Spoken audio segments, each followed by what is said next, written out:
in my day, the wrestling was bigger than the entertainment. So, um, That brings me on to something I wanted to talk to you about. Remember, I talked to you during the week about that Bret Hart said that the business is phony and he'd hate to be in it in this current incarnation. That's basically what he was talking about as well.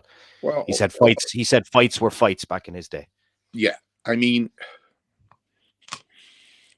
back in the day, we cared about the mechanics in the ring. We took wrestling very seriously. Wrestling very seriously. In the way we worked in the ring and the way we, you know, designed moves and executed everything, we took very seriously. We were very hard on ourselves if we came back and said, Jesus, that was the shits. That was terrible. That it was a sleepless night. I said this once before, and it's not aired and it's not produced. It's in pre-production, but I'll say it on Cheap Heat. When it comes to Bret Hart and anything that comes out of his mouth is like coming out of a burning bush. Bret Hart is entitled to every opinion he says in this business. Bret Hart was a pro wrestler when he was in his mother's stomach. He was born into the business. He was born into a family in the business, a very famous family.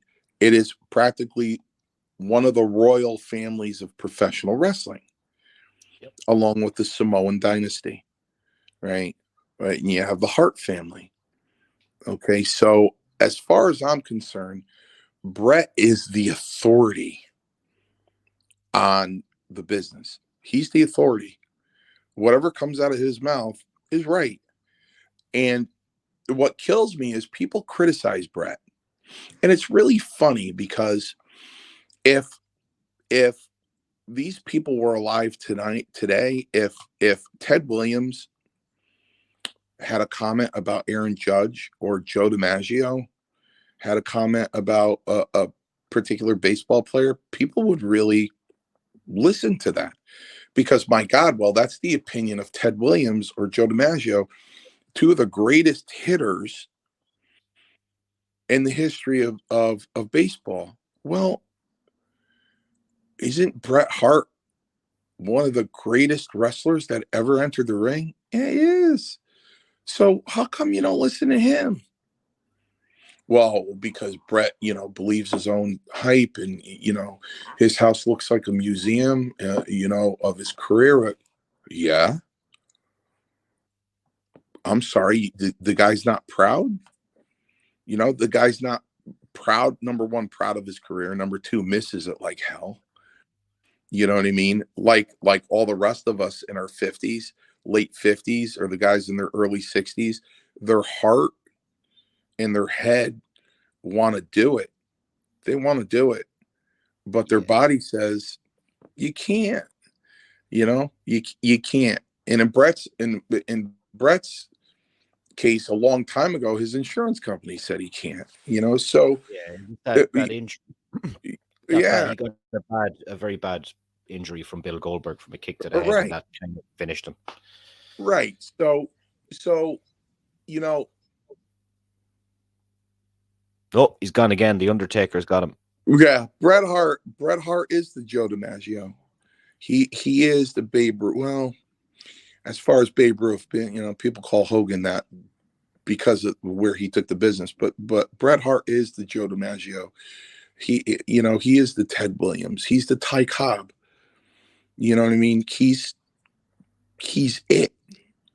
I wrestled Bret Hart in a house show, and I came back from that match with my elbows on my knees, looking at the floor, and I saw 2 feet in front of me, and I looked up, and it was Strongbow, and he said, "What's wrong?" And I go, "I suck. I don't know how to work. I don't know how to wrestle."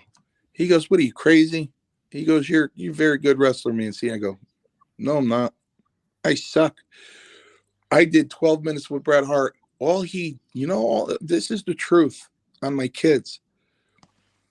All he said was, I locked up with him. He said, hammerlock. So I got him in a hammerlock, and he said, don't let it go. And I held on to that hammerlock, and he tossed me all over that ring. And I still ended up with the hammerlock on him. I mean, all over that ring. I didn't even know where I was. I'm like, how the hell is this guy doing this? How is he doing this? It was a different level. It was a level that I could have only dreamed to achieve. I mean, to work with him in the ring was unbelievable. His skill was like off the charts. So, Bret has Bill is here, our friend. Remember from a couple of shows ago, yeah, Chris Bill, Michael. yeah, I do. He's looking pretty young in that photo there. I believe Yeah. in my heart of hearts, Magnum TA did not have that terrible accident. He would have been Hulk Hogan. What do you think about that? Thanks, Chris. I didn't know Magnum TA. I don't know.